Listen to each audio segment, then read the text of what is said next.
તો બુલેટિનની શરૂઆત મહત્વપૂર્ણ સમાચારોની સાથે કરીશું। અમદાવાદ શહેરનો વ્યસ્ત એવો સુભાષ બ્રિજ હાલમાં બંધ કરવામાં આવ્યો છે। બ્રિજનો સ્પાનનો ભાગ બેસી જતા બ્રિજ બંધ કરવામાં આવ્યો છે। નોંધનીય છે કે TV13 ગુજરાતીની ટીમ બ્રિજ પર પહોંચી હતી। તિરાડ એટલી મોટી પડી છે કે બ્રિજ પર જોતા નીચે સાબરમતી નદીનું પાણી દેખાય છે।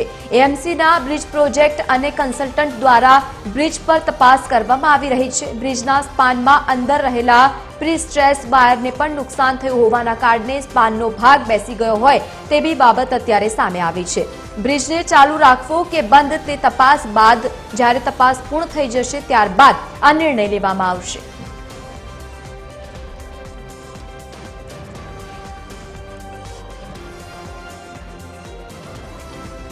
તો આ દ્રશ્યો જે રીતે સામે આવ્યા છે, બ્રિજમાં કેટલા પાયે નુકસાન થયું છે તેને લઈને અત્યારે આ દ્રશ્યો સામે આવ્યા છે અને બીજી તરફ TV13 ગુજરાતીની ટીમ પણ ત્યાં પહોંચી છે।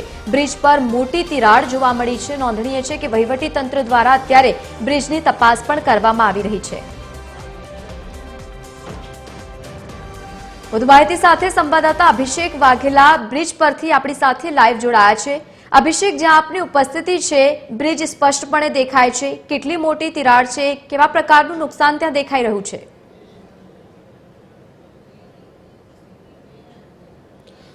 બિલકુલ લવલીન, વાત કરીએ તો ગંભીરા બ્રિજમાં જે પ્રકારે દુર્ઘટના ઘટી હતી તેટલી જ મોટી દુર્ઘટના અમદાવાદમાં ટળી હોય તે પ્રકારનું જોવા મળી રહ્યું છે। 2 દિવસ પહેલા વાત કરીએ તો સંધ્યાકાળે જે પ્રકારે શહેરનું ધબધબતું ગણાતું જે સુભાષ બ્રિજ જે છે કે જ્યાં લાખોની સંખ્યામાં વાહનો જે છે તે અવરજવર કરતા હોય છે તે બ્રિજને બંધ કરવાની ફરજ પડી હતી, જેનું મુખ્ય કારણ કે ત્યાં બ્રિજ ઉપર કેટલીક તિરાડો અને કેટલોક ભાગ જે છે તે બેસી ગયાના સમાચાર મળ્યા હતા। ત્યારબાદ તંત્ર દોડતું થયું હતું અને બ્રિજના બંને છેડા પર બેરીટેક મૂકીને અત્યારે હાલ બ્રિજ જે છે તે 5 દિવસ માટે બંધ કરવામાં આવશે। 5 દિવસ માટે એટલા માટે બંધ કરવામાં આવશે કે તેમાં તપાસ કરવામાં આવશે અને તપાસના અંતે ખ્યાલ આવશે કે આ બ્રિજ ખુલ્લો મૂકો કે કેમ। અત્યારે હું આપણે દ્રશ્યો બતાવવા માંગીશ કે આ સુભાષ બ્રિજના દ્રશ્ય છે કે જ્યાં જે પ્રકારે અત્યારે હાલ બ્રિજની જે એક્સપર્ટ ટીમ જે છે તે કામ કરી રહી છે અને તેનું અત્યારે હાલ જોઈ શકો છો કે આ તિરાડ પડેલી છે। તિરાડ કેટલા mm છે, શું છે તેની વિગત જે છે તે અહીં લગાવવામાં આવી છે। જોઈ શકાય છે કે 5 mm, 24 mm, 22 mm સુધીની, એટલે કે કેટલી મોટી આખી આ તિરાડો જે છે તે જોવા મળી રહી છે। અને ખાસ કરીને વાત કરીએ તો આ બ્રિજનો વચ્ચેનો મધ્ય ભાગ જે છે કે આ પ્રકારની મોટી તિરાડો જે છે તે જોવા મળી રહી છે। પરંતુ સૌથી મહત્વપૂર્ણ કહી શકાય કે એક મોટી જાનહાનિ જે છે તે ટળી છે। સાથે સાથે આ હવે જોઈ શકાય છે કે આ બ્રિજનો વોકવેનો ભાગ છે કે જ્યાં સીધા જ આપ દ્રશ્યમાં જોઈ શકો છો કે આખું આ તિરાડ પડેલી છે અને તિરાડની આપણે વાત કરીએ તો જોઈ શકાય છે કે અંદરનો જે સળિયા આવેલા છે તે સળિયા પર ક્યાંક કાટ ખાઈ ગયા હોય તે પ્રકારનું જોવા મળ્યું છે અને સળિયા કેટલાક અંશે તૂટી ગયા હોય તે પ્રકારનું જોવા મળી રહ્યું છે। સીધો જ નીચે જોઈશો એટલે જોઈ શકાય છે કે આ સાબરમતી નદીનો નીચેનો ભાગ છે કે જ્યાંથી પાણી પસાર થઈ રહી છે તે પાણીનો આખો ભાગ જોવા મળી રહ્યો છે। એટલે કે સૌથી મહત્વપૂર્ણ કહી શકાય કે આખું આ એક મોટી દુર્ઘટના જે છે તે અમદાવાદમાં ટળી હોય તે પ્રકારનું ત્યાં હાલ જોવા મળી રહ્યું છે। આખી આ જે બ્રિજની જે જોઈ શકાય છે કે તિરાડો જે છે તે મોટી સંખ્યામાં પડી ગઈ હોય તે પ્રકારનું જોવા મળી રહ્યું છે। સાથે સાથે તેની બાજુમાં જ બતાવવા માંગીશ કે આ બાજુમાં જે આપ જોઈ રહ્યા છો મોટી પાઇપ તે અદાણી સીએનજી ગેસની જે પાઇપલાઇન જે છે તે જોવા મળી રહી છે। અદાણી ગેસની જે લાઇન જે છે તે જોવા મળી રહી છે। એટલે કે તમે સમજી શકો છો જો કોઈ મોટી હોનારત ઘટી હોત તો આ જે આખો બ્રિજનો ભાગ જે છે જો કદાચ ધરાશય થયો હોત તો કેટલી મોટી દુર્ઘટના ઘટી હોત તે પ્રકારનું જોવા મળી રહ્યું છે। અને ખાસ કરીને વાત કરીએ ત્યારે લવલીન સૌથી મહત્વપૂર્ણ કહી શકાય કે આપણે જોયું તે પ્રમાણે આખી મોટી તિરાડો જે છે તે પડી ગઈ છે। બીજી તરફ હું દ્રશ્યો બતાવવા માંગીશ કે આ બાજુ જ નહીં પરંતુ રોડની બંને બાજુ જે છે તે તિરાડો જોવા મળી રહી છે અને તેને લઈને અમદાવાદ મ્યુનિસિપલ કોર્પોરેશન દ્વારા આ બ્રિજને તાત્કાલિક ધોરણે બંધ કરવાની ફરજ પડી છે। 5 દિવસ સુધીનો આ સમય લીધો છે। 5 દિવસમાં આખી ટીમ જે છે તે આની પર કામ કરશે। સ્પાનનો જે ભાગ છે, ઉપરની તિરાડો છે, કઈ રીતનું આખું આ જે બનાવ જે છે કઈ રીતે આખી તિરાડો પડી છે તેનું સંપૂર્ણપણે નિરીક્ષણ કરવામાં આવશે। સાથે સાથે અમદાવાદ મ્યુનિસિપલ કોર્પોરેશનના અધિકારીઓ જે છે તે બ્રિજ ઉપર તો તપાસ કરી રહ્યા છે પરંતુ બ્રિજના નીચે એટલે કે બોટનો સહારો લઈને, કારણ કે નીચે જે પ્રમાણે પાણી સાબરમતી નદીનું વહી રહ્યું છે એટલે બોટ દ્વારા પણ નીચેનો ભાગ જે છે તેની તપાસ પણ જે છે તે કરી રહ્યા છે। સાથે સાથે જોઈ શકાય છે કે આખો આ રસ્તો જે છે તે બંને તરફથી કોર્ડન કરવામાં આવી રહ્યો છે, જેનું મુખ્ય કારણ જે પ્રકારે આટલી મોટી જે તિરાડો પડી રહી છે એટલે કે તમામ લોકોને, સામાન્ય માણસથી લઈને કોઈ પણ હોય તે આ બ્રિજ ઉપરથી અત્યારે હાલ અવર જવર ન કરી શકે તે માટે લોખંડની આખી બેરિકેડ જે છે તે મૂકવામાં આવી રહી છે બંને તરફનો ભાગ। અને આના કારણે થઈને કહી શકાય કે જે પ્રકારે હજારો લાખોની સંખ્યામાં, કેમ કે આ બ્રિજ જે છે તે શહેરના મધ્ય ભાગમાં આવેલો છે, એક હૃદય ગણાઈ શકાય તે પ્રમાણે છે, કેમ કે લોકો જે છે તે અહીંથી પસાર થતા હોય છે, લાખો અને હજારોની સંખ્યામાં વાહનો પસાર થતા હોય છે. તે તમામ અત્યારે હાલ વાહન ચાલકો જે છે તેને ક્યાંક ને ક્યાંક હાલાકી પડતી હોય તે પ્રકારનું જોવા મળ્યું છે, કેમ કે આ બ્રિજનો જે ભાગ ગણીએ તો 500 થી 1 કિલોમીટરનો અંતર જે છે તે અત્યારે 5 થી 10 કિલોમીટરનું અંતર કાપવું પડે તે પ્રકારની પરિસ્થિતિ આવી છે. કેમ કે આ જોઈ શકાય છે પાછળ જે પ્રકારે આરટીઓનો રસ્તો આવેલો છે, આરટીઓ થી એટલે હવે આ બાજુ જવા માટે એટલે કે સિવિલ જવું હોય, સુભાષ બ્રિજ થઈને જવું હોય, પછી શાહીબાગ જવું હોય તો આખો રસ્તો ફરીને એટલે કે દધીચી બ્રિજનો સહારો લેવો પડે તે પ્રકારની ત્યાં પરિસ્થિતિ જામી છે. અને તેના કારણે થઈને વહેલી સવારે કહી શકાય કે જ્યારે ઓફિશિયલ ટાઈમ હોય, લોકો જે પોતાના કાર્યસ્થળ ઉપર જતા હોય ત્યારે ભારે ટ્રાફિક જોવા મળતો હોય છે. સાથે સાથે જ્યારે પાછા આવવાનો સમય એટલે કે ઘરે જવાનો સમય હોય ત્યારે પણ લાંબા ટ્રાફિક જામના દ્રશ્યો જે છે તે પણ જોવા મળતા હોય છે. એટલે કે સૌથી મહત્વપૂર્ણ કહી શકાય કે ક્યાંક લોકોને પણ હાલાકી પડી હોય તે પ્રકારનું જોવા મળી રહ્યું છે. સાથે સાથે એ પણ કહી શકાય કે જ્યારે TV13 ગુજરાતી જે પ્રકારે ગંભીરા બ્રિજ ઉપર જે પ્રકારે દુર્ઘટના ઘટી હતી ત્યારબાદ તમામ બ્રિજનું નિરીક્ષણ જે છે તે કરવામાં આવ્યું હતું, ત્યારે TV13 આ બ્રિજની જે છે તે કેટલીક ક્ષતિઓ જે છે તે બતાવવાનો પ્રયાસ કર્યો હતો, પરંતુ કહી શકાય ને કે તંત્ર જે છે તે ગોળ નિદ્રામાં હોય તે પ્રકારનું જોવા મળ્યું હતું. જો તે સમયે નોંધ લીધી હોત અને આનું ઇન્સ્પેક્શન કર્યું હોત તો આજે આ પરિસ્થિતિ જે છે તે ના આવી હોત. સાથે સાથે આ નિરીક્ષણ જે કર્યું છે, કયા અધિકારીએ નિરીક્ષણ કર્યું છે, કઈ ટીમ હતી કે નિરીક્ષણ કર્યા બાદ પણ આટલી મોટી ક્ષતિઓ આવી છે, એટલે કે 5 દિવસનો સમય છે. 5 દિવસમાં તમામ પેરામીટરથી આને ચેક કરવામાં આવશે અને ક્ષતિ જેના છે તેને દૂર કરવામાં આવશે અને જે તે અધિકારી હશે તેના પર પણ પગલાં લેવામાં આવે તે પ્રકારની ત્યાં પ્રાથમિક ધોરણે માહિતી મળી રહી છે. એટલે કે લવલી સૌથી મહત્વપૂર્ણ કહી શકાય કે 5 દિવસ માટે આ બ્રિજ બંધ કર્યો છે. તપાસ બાદ ખ્યાલ આવશે કે હવે આ બ્રિજને રાબેતા મુજબ ચાલુ રાખવો કે કેમ, અને તે હવે આગામી દિવસોમાં ખ્યાલ આવશે. બિલકુલ અભિષેક, આપ જોડાયેલા રહેજો. તો 1973માં બનેલો આ બ્રિજ અને અત્યારે તેની પરિસ્થિતિ જુઓ. અને હવે આવી જ એક ઘટના બીજી બની છે સુરત વિસ્તારમાં. આવી ઘટના પ્રકાશમાં આવી છે જ્યાં સિટી લાઇટ વિસ્તારમાં બ્રિજ પર તિરાડો જોવા મળી રહી છે અને તે જ ઘટનાને લઈને આપણી સાથે એસોસિએટ એડિટર દેવેન ચિત્તે જોડાયા છે સુરતથી. દેવેન, શું પ્રકારની પરિસ્થિતિ ત્યાં સર્જાઈ છે બ્રિજની? જ્યારે આપણે ગુણવત્તાની વાત કરી રહ્યા હોય, ગુજરાતભરમાં મોટાભાગના બ્રિજની હાલત જર્જરિત જોવા મળી રહી છે. આપ જ્યાં ઉપસ્થિત છો ત્યાં કેવા પ્રકારની ઘટના બની છે?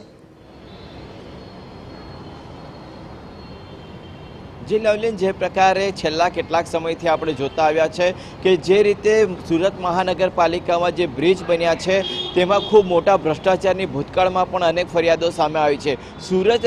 સુરત સિટી જે છે તે બ્રિજ સિટી તરીકે ઓળખાય છે અને અહીં જે બ્રિજ આવેલા છે તે બ્રિજના મોટા ભાગે એવા વિવાદો આવ્યા છે કે જેના કારણે તેનું જે કન્સ્ટ્રક્શન છે તેના ઉપર જ પ્રશ્નો ઊભા થઈ રહ્યા છે.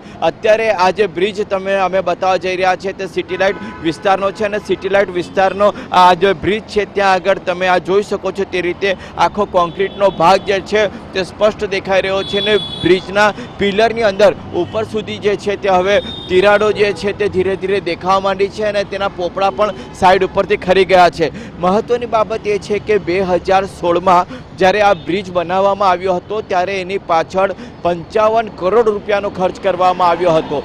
આમ સામાન્ય રીતે જોઈએ ત્યારે આ પ્રકારે જ્યારે બ્રિજ બનાવવામાં આવતા હોય છે તેનું આયુષ્ય જે છે તે 20 થી 25 વર્ષનો હોય છે, પરંતુ અત્યારે માત્ર 9 વર્ષ થયા છે અને અત્યારે આ પહેલી વખત આ પ્રકારે સમસ્યા ઊભી નથી થઈ, પરંતુ જે આ બ્રિજ છે તેમાં અત્યાર સુધીમાં 55 કરોડ ખર્ચો કર્યા બાદ પણ તમે જોઈ શકો છો કે કઈ રીતની આખી સ્થિતિ છે. આજે આખું કન્સ્ટ્રક્શન છે, આ જે સળિયાઓ છે તે પણ સ્પષ્ટ દેખાઈ રહ્યા છે અને એના પરથી આમાં જે મટીરિયલનો ઉપયોગ કર્યો હશે તેના ઉપર પણ શંકા જઈ રહી છે. આ પૂર્વે પણ આ બ્રિજનું જે સમારકામ કરવામાં આવ્યું હતું તેની પાછળ 7 કરોડ રૂપિયાનો ખર્ચ કરવામાં આવ્યો હતો. એટલે 55 કરોડ અને એના ઉપરથી માત્ર 9 વર્ષની અંદર બીજા 7 કરોડ જે છે તે ખર્ચી દેવામાં આવ્યા છે.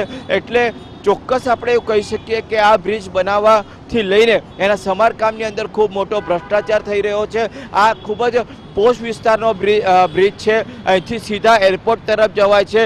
ઉધના મગદલાનો આ જે રોડ છે ત્યાં VVIP મુવમેન્ટ પણ જે છે તે સતત જોવા મળતી હોય છે, પરંતુ આ પ્રકારે જ્યારે બ્રિજની અંદર જે પોપડા ઉખડી રહ્યા છે અને જે તિરાડ દેખાઈ રહી છે એના પરથી સુરત મહાનગરપાલિકાના જે વહીવટદારો છે એમની કાર્યપ્રણાલી ઉપર પણ શંકા ઊભી થઈ રહી છે.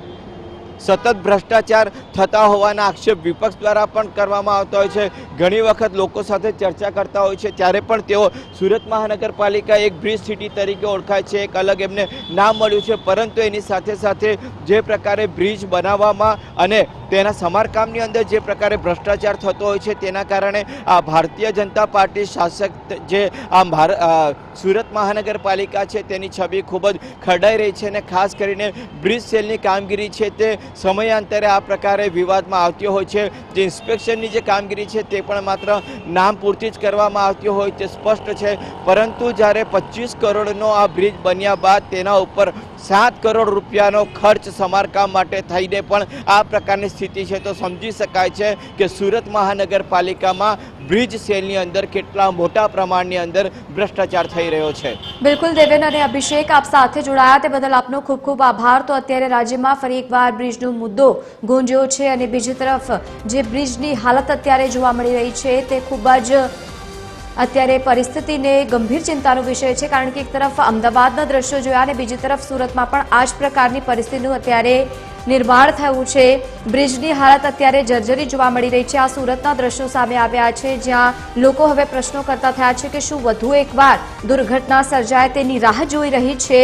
અને બીજી તરફ અમદાવાદના અલગ અલગ બે દ્રશ્યો આપ ટીવી સ્ક્રીન પર જુઓ, જ્યાં અમદાવાદમાં 2 દિવસ પહેલા આ ઘટના બની હતી. સાંજના દરમિયાન એકાએક જ્યારે ખબર પડે છે કે બ્રિજમાં ક્ષતિ સામે આવી છે, કારણ કે સ્પાનનો જે ભાગ છે તે નમી ગયો છે અને જેના કારણે અત્યારે સુભાષ બ્રિજ બંધ કરવામાં આવ્યું છે. 5 દિવસ માટે આ બ્રિજ બંધ કરાયો છે અને તેને જોતા પ્રાથમિક નિરીક્ષણ કરવામાં આવશે અને ત્યારબાદ ખબર પડશે કે આ બ્રિજ કેટલાય સમય માટે બંધ રાખવામાં આવશે. બીજી તરફ સુરતના દ્રશ્યો છે જ્યાં પિલ્લરમાં તિરાડો પડી ગઈ છે અને બીજી તરફ તંત્ર અત્યારે ત્યાં સમારકામની કામગીરી કરે છે કે કેમ તે હવે જોવાનું રહ્યું છે, પરંતુ મીડિયામાં સતત અહેવાલો પ્રકાશિત થતા હોય છે. અને બીજી તરફ જે અમદાવાદમાં આ દ્રશ્યો આપ જોઈ રહ્યા છો, TV13 ગુજરાતી પહેલાથી જ અહેવાલ પ્રકાશિત કરવામાં આવ્યો હતો, જ્યાં પહેલાથી જ બતાવવામાં આવ્યું હતું કે બ્રિજની જે ગુણવત્તા છે તેને લઈને સવાલો ઊભા થઈ રહ્યા છે, કારણ કે ગુણવત્તા જે છે તે નમતી જોવા મળી. કારણ કે આ જે દ્રશ્યો અત્યારે સામે આવ્યા છે એકાએક કોઈ મોટી દુર્ઘટના સર્જાઈ હોત, પરંતુ ભાગ્યે જ આ ઘટના બનતા રહી ગઈ છે. ખબર પડતાની સાથે જ બ્રિજ બંધ કરવામાં આવ્યો છે. બીજી તરફ મોટાભાગના લગભગ 1.5 લાખ જેટલા લોકો દિવસ દરમિયાન બ્રિજ પરથી પસાર થતા હોય છે. રૂટ ડાયવર્ટ કરવામાં આવ્યા છે. અમદાવાદમાં અત્યારે આ પ્રકારની પરિસ્થિતિ છે.